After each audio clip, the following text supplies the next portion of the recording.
Because it couldn't sneak into the neighbor's house to steal food, this calico cat was prowling along the windowsill when it accidentally slipped and fell from a high floor.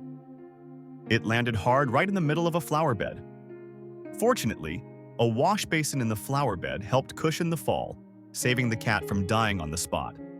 Besides the damage to the flower bed, there were bloodstains nearby from the cat's struggle after the fall. The neighbors rushed out when they heard the cat's painful cries and quickly took the poor little one home to care for it. One of the neighbors even said, "Let's try feeding it this month and see if it eats." Such kind-hearted people.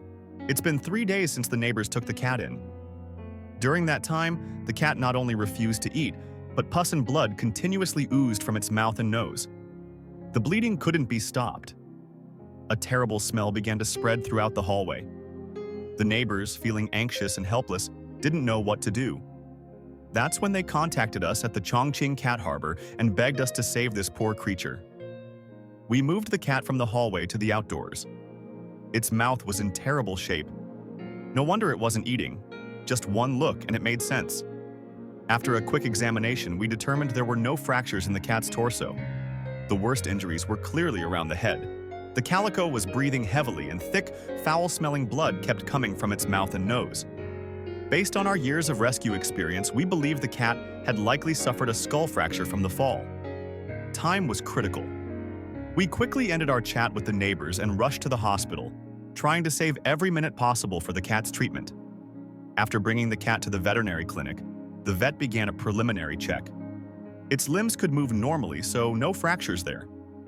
However, it hadn't eaten in 3 days, and the worst damage was, as suspected, in the head. The vet initially diagnosed a fractured lower jaw and a severe open wound in the upper jaw.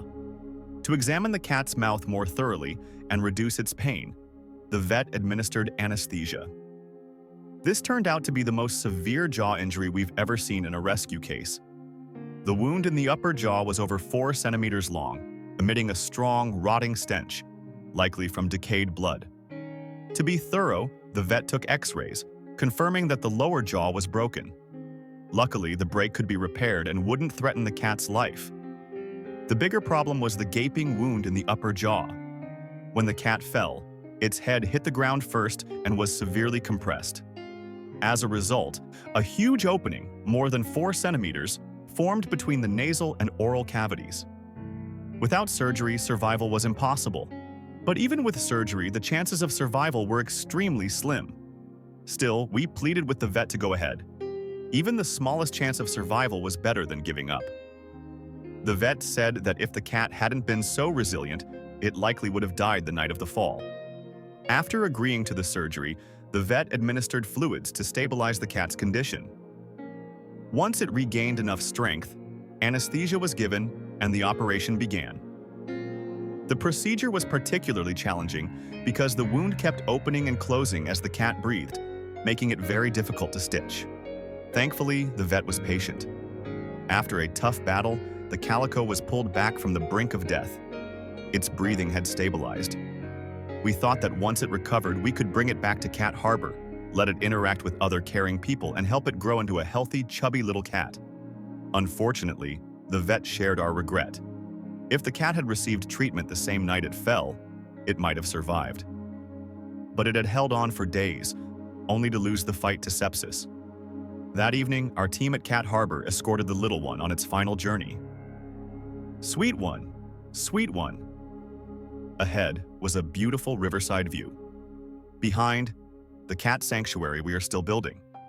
If you ever get hungry up there on Cat Planet, don't forget to come visit us. We've stocked up plenty of food, just for you.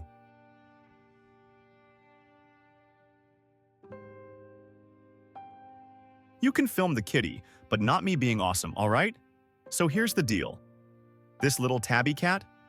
Overnight, she basically got officially enlisted. Like seriously, when the army bro walked out holding the cat, I nearly had a heart attack on the spot. Let me explain. Last night, we got a call for help. Someone found this tabby with a shaky head, nose and mouth smeared with some kind of red medicated oil. My first thought? Uh-oh. Most likely she fell from a building and got a concussion. We told the rescuer to keep her safe for now, and first thing in the morning, boom. we were on our way to Julongpo. We figured it was someone in the neighborhood who found her. Surprise! As soon as we arrived, an army guy came out with the kitty in his arms. He let us pet her, sure. But film him? Nope. He was too modest for that. Still, gotta say, what a sweetheart. Both him and the cat. The kitty was surprisingly chill, like she knew she'd officially made it, and wore that little vest like a badge of honor. She let us pet her however we wanted, didn't even squirm.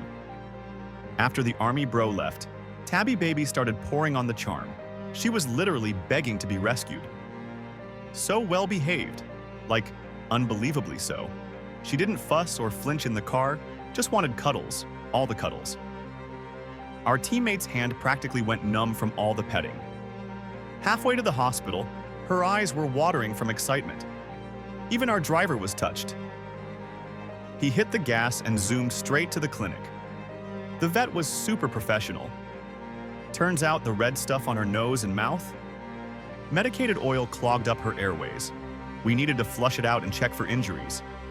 They turned her over, poked and prodded, not a single broken bone. But she wouldn't eat anything. That's when we started to worry. Maybe it was neurological. Then the vet brought out some diagnostic spray and said, "Let's check her brainstem." Yansayum thumb, tongue root? Where the heck did that come from? Turns out her tongue root was rotting. Not good news. The vet ran some tests, and bam, confirmed, calicivirus. Yep, the kind that causes oral and nasal inflammation. Now this is bad news and good news. Bad. She needs to be quarantined for a while. Good. She's going to survive. Sadly though, that means she can't come to our brand new cat shelter just yet. But hey, let me brag a little. We just secured 50 acres of land on the banks of the Nanbin River to build a cat sanctuary. That's right, a massive safe haven for stray cats. A real harbor of hope. Maybe you can't picture what 50 acres looks like. Let me show you a map. It's just the tip of the iceberg. Our team is on standby there 24/7. If you call, we'll answer. And we rescue everyone. Even the sick, the old, the disabled. We don't turn anyone away. Our first goal? 5,000 rescued strays. Now tell me that's not badass. So if you've got a soft spot for animals, do us a small favor. Tap that follow button. It's a tiny click for you, but a giant leap for every stray cat we rescue.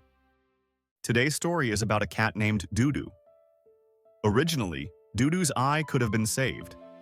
But because a certain hospital delayed treatment for over a week, we missed the best window for care.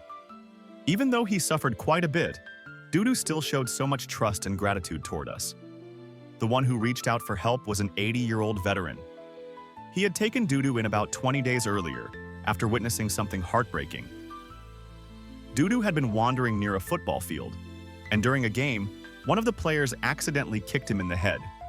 The poor thing screamed and ran in panic. The old man chased him down, carried him home, and started taking care of him. But after just 1 week of caring for Dudu, the vet bills had already reached nearly 2,000 RMB, and more expenses were on the way. It became a heavy burden for the family. That's when the veteran considered giving up the adoption. He even asked us to contact his children if anything happened to Dudu during the rescue. After talking to his family, we understood his dilemma. They simply couldn't afford the continued medical costs. Thankfully, one of our team members stepped in, and that gave Dudu a fighting chance. During surgery to remove the infected tissue, the vet noticed something odd. There was still a piece of surgical thread left inside the eye from a previous, poorly done, operation. The thread had already fused with the eye tissue. It was too late. The infection had spread, and the eye was beyond saving. After carefully evaluating the situation, and with the vet's strong recommendation, we made the difficult decision to remove Dudu's eye. We were scared. Scared that after everything, Dudu might hate us for taking his eye away. But when he woke up, he didn't fight, he didn't run. He just gently leaned into our hands, even more affectionate than before. Maybe that's how trust is built between humans and stray animals. Not with words, but through actions. Late that night, the veteran messaged us again. He said he still missed Dudu deeply. He hoped that once Dudu recovered, he could come visit him from time to time. Dudu is now in recovery, and although he can't return to our shelter just yet, he's safe, stable, and surrounded by love. We're still building our Sunflower Harbor, a safe haven for rescued cats. Every rescued cat, like Dudu, is carefully recorded and cared for. And soon, every adopter, supporter, or cat lover will be able to visit and bond with the cats in person. Our mission to rescue 5,000 strays is still ongoing, and we're giving it everything we've got. If this story touched you even a little, please consider tapping that heart or giving us a follow. It means the world to us and to them.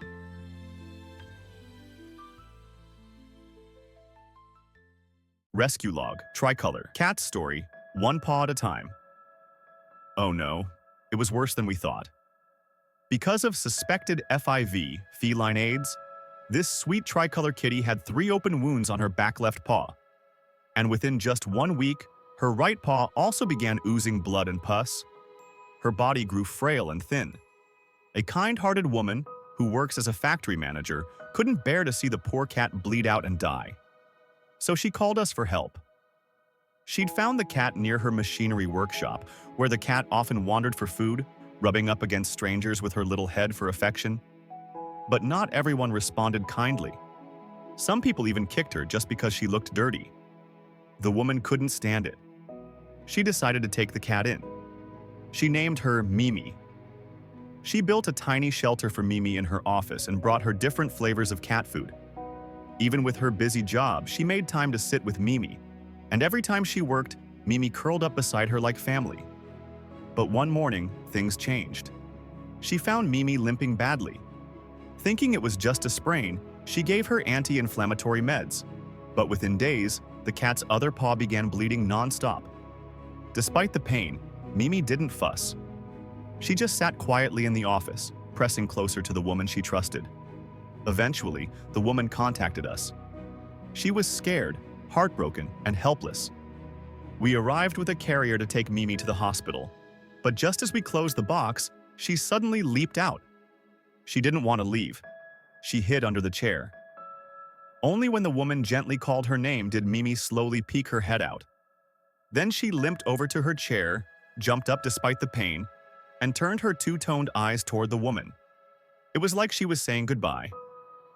That moment broke all of us. We finally got Mimi to the clinic. At first, doctors suspected FIV due to her poor clotting. But after tests, it turned out to be severe vasculitis, a blood vessel inflammation that caused her feet to rot and bleed. The back paw couldn't be saved. Amputation was the only option. After surgery, Mimi's condition improved dramatically, and instead of lashing out, she gently nudged us with her head, as if to say thank you. Later, the woman called us. She's nearing retirement and wants to come visit Mimi often. Of course, we'd be honored. We're currently building a special section in our sanctuary park for senior, disabled, and sick cats like Mimi. Soon, everyone will be able to visit, play, and bond with our rescued fur babies. This is what we fight for. Not just survival, but love, healing, and dignity.